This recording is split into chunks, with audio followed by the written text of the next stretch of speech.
Mesdames et messieurs, monsieur le maire, bonsoir. Alors tout d'abord, je voulais remercier vous tous et la Fondation Rosa Luxembourg de votre accueil. Et je vais vous parler ici de l'expérience de la lutte donc, contre l'aéroport de Notre-Dame-des-Landes. Mais pour commencer, je voudrais transmettre ici un message de soutien à la lutte sur Hellinikon de la part de tous mes camarades d'ensemble, qui est troisième pilier du Front de gauche en France, et apporter en même temps, peut-être avec cette rapide présentation, un message d'espoir, puisque nous l'avons vu pendant ces 4 jours. Il y avait beaucoup de similarités entre nos luttes, même si les contextes politiques et économiques sont différents dans nos régions. Alors je vais vous parler de ce projet d'aéroport, vous donner quelques dates clés, vous donner les acteurs du drame ou de la pièce, quelques actions et quelques arguments avant de conclure. Alors, l'aéroport de Notre-Dame-des-Landes est situé à Nantes, qui est une ville à l'extrême ouest de la France, et est situé donc à 20 km au nord de Nantes, sur un terrain de bocage et ligne de partage des eaux dans une zone humide et concerne donc 2000 hectares. Quelques dates clés. Le projet est lancé en 1967 parce qu'il est lié à un autre très grand projet inutile dont les Français étaient très fiers, c'est l'avion, le supersonique Concorde. Il fallait lui construire un aéroport dédié. Donc cet aéroport démarre en 1967 avec une prévision de 5 à 9 millions de passagers en l'an 2000 et pour le fret de devenir le Rotterdam aérien de l'Europe. Or, aujourd'hui, l'aéroport qui existe dans Nantes, au bord de la mer, n'a pas un trafic supérieur à 4 millions de passagers. En 1974, débutent les acquisitions de terres par le Conseil général. Aujourd'hui, nous en sommes à 850 hectares d'expropriation sur les 2000 hectares nécessaires. Entre-temps, le projet était un peu abandonné puisque, comme vous le savez, le fameux Concorde, sans jeu de mots, a mordu la poussière.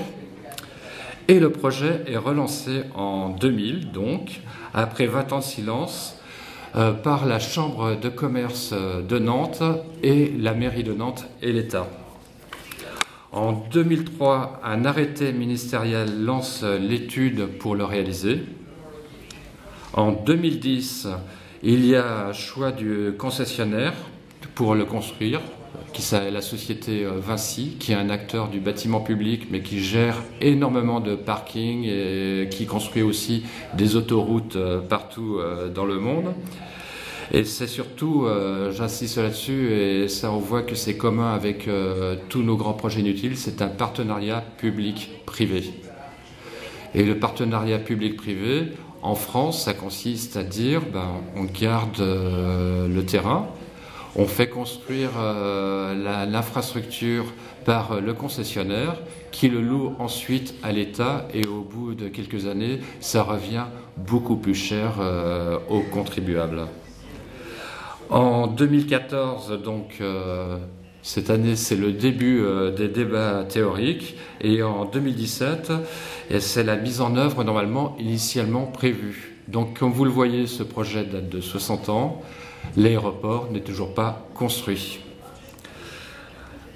Le déménagement de cet aéroport aussi cache autre chose, c'est qu'il existe un aéroport très proche du centre-ville qui s'appelle Nantes Atlantique et qui est limitrophe donc, de zones fortement urbanisées et qui permet notamment aussi la desserte de l'usine Airbus qui compte 1200 salariés.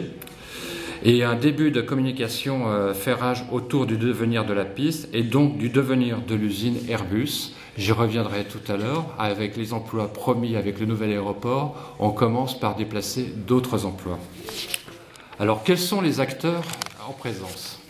D'abord, les acteurs associatifs historiques, qui sont constitués donc de l'association citoyenne intercommunale des populations concernées par le projet d'aéroport de Notre-Dame-des-Landes, la CIPA.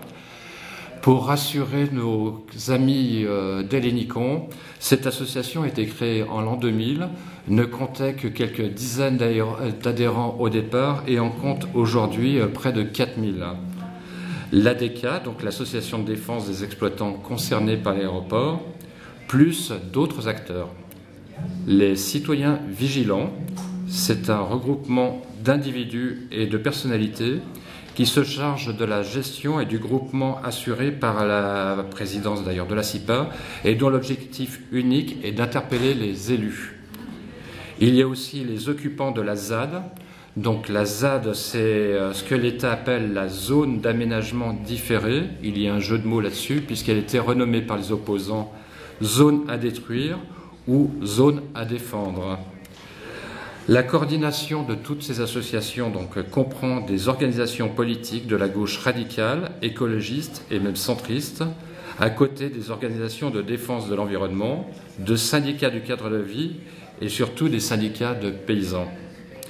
Enfin, dernier acteur, le CEDEPA. Il y a aussi un jeu de mots, CEDEPA comme en français, ne cédez pas, qui est un collectif de plus de 1000 élus, dont je fais partie, qui doutent donc de la pertinence du projet de l'aéroport et qui se cotisent pour financer des contre-études, pour lutter contre, proposer des alternatives et lutter contre cet aéroport.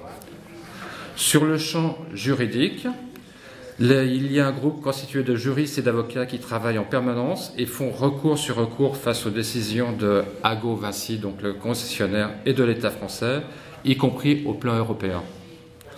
Sur le plan politique, les interpellations permanentes des acteurs politiques locaux et nationaux par les associations vont de pair avec les rencontres organisées par l'État pour des simulacres de négociation. Commission de dialogue, rencontres techniques, tous ces acteurs sont présents en permanence sur la scène publique. Alors, comme je n'ai pas beaucoup de temps, vous pourrez poser des questions après. Pourquoi nous sommes contre l'aéroport de Notre-Dame-des-Landes ? Outre les arguments techniques que je n'ai pas le temps de développer ici, qui démontrent l'inutilité, le côté nuisible et le gaspillage de fonds publics que représente ce projet, nous pensons que c'est un symbole de la société capitaliste et productiviste. Car ce projet, c'est privilégier les moyens de transport énergivores et polluants, très peu utiles socialement. Le développement du transport aérien est aberrant dans un contexte de raréfaction des ressources, notamment pétrolières, et donc, excusez-moi, je vais essayer de faire défiler les photos, mais voilà. Donc, dans un contexte, is it possible to automate that? Voilà. Okay. Voilà.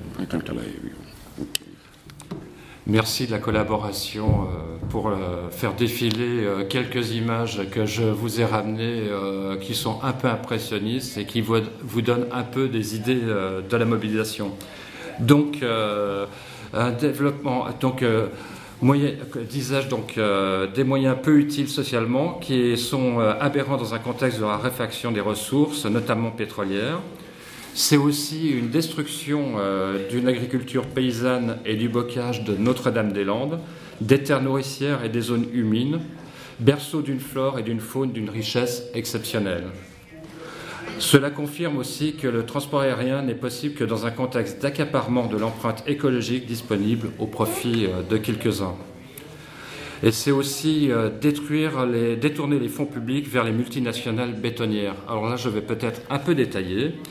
Dans un contexte de restrictions budgétaires pour des projets aventureux alors qu'il y a de nombreuses urgences sociales, la gestion des aéroports est maintenant exercée par des groupes privés, conformément aux réglementations européennes et au traité de Lisbonne, contre lequel nous sommes battus.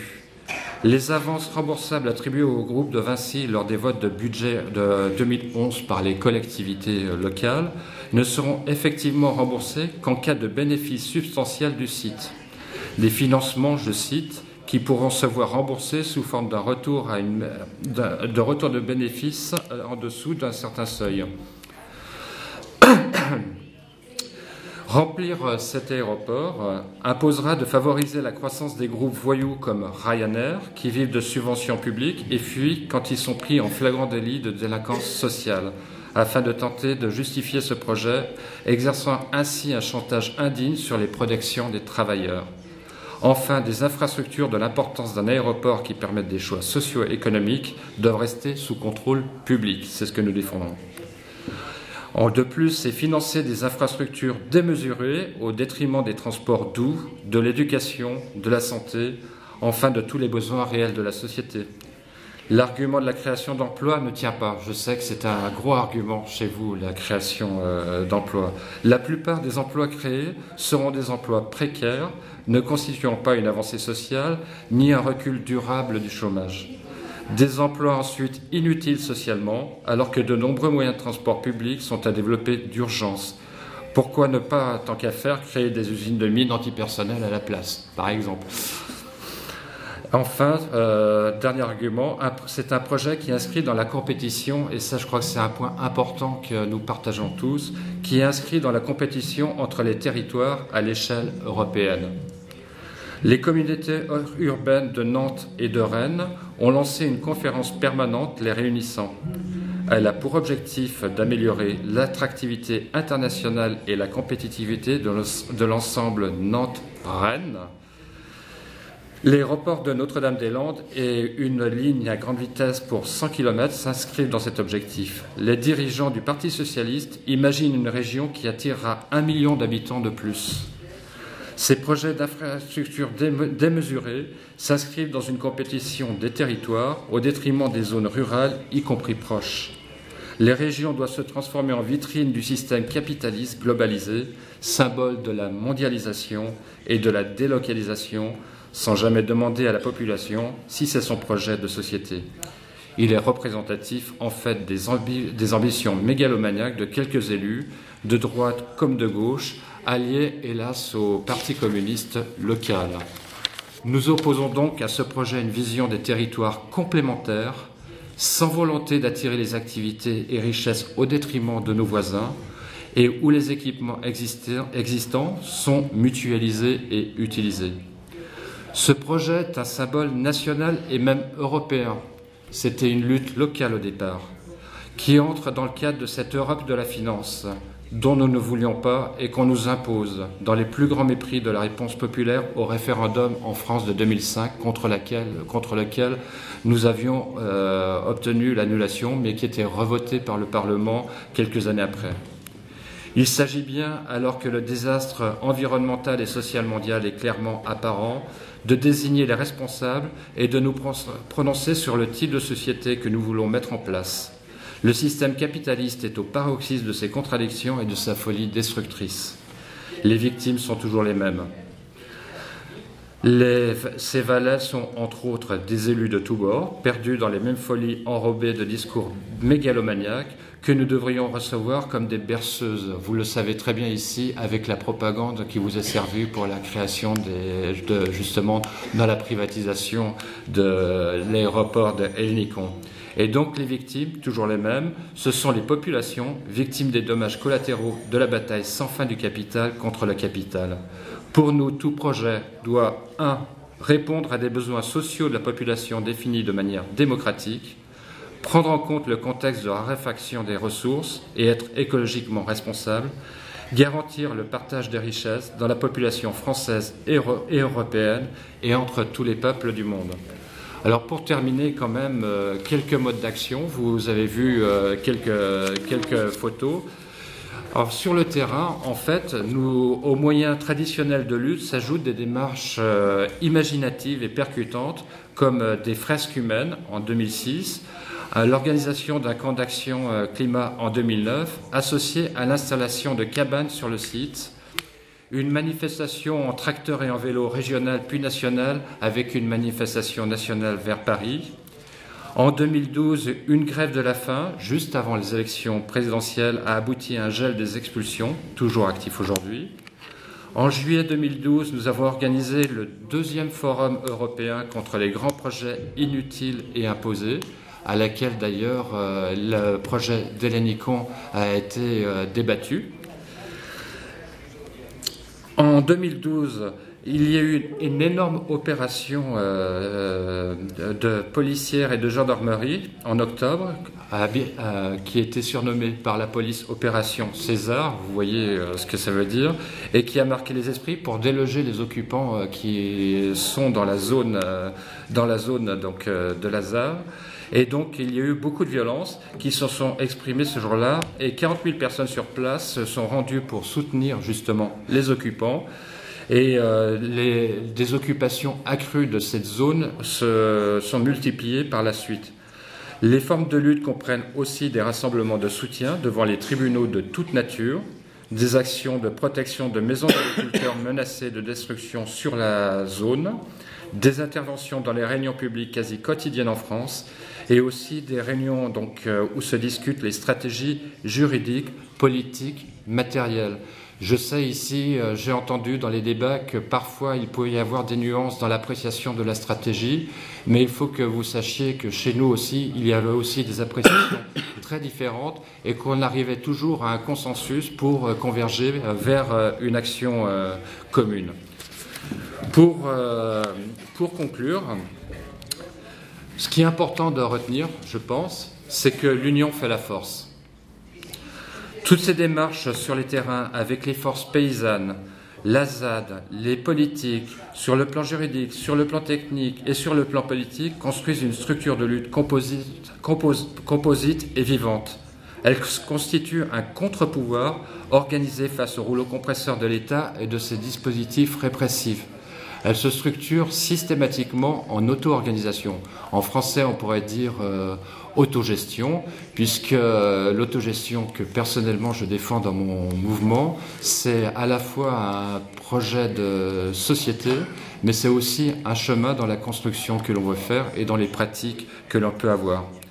Les solidarités donc présentes entre les occupants de la ZAD et les paysans, notamment lors des opérations policières, l'énorme manifestation qu'il y a eu en février dernier à Nantes, l'inventivité des acteurs sur le terrain sont des acquis non seulement pour l'issue victorieuse du combat, mais aussi pour la prise de conscience politique de la nature des institutions et des groupes de pression économique et financiers.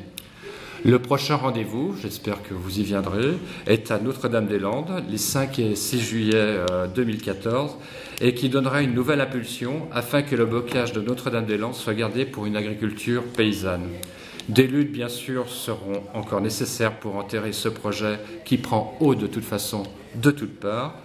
Donc, en conclusion, plus que jamais, donc, Notre-Dame-des-Landes est une culture de résistance et j'ai pu constater que dans ces 4 jours, que ce soit Hellinikon, à Istanbul, à Berlin, nous partageons tous cette culture commune de résistance et pour vous, ce n'est qu'un début. Pour nous, nous continuons tous ensemble, le combat continue.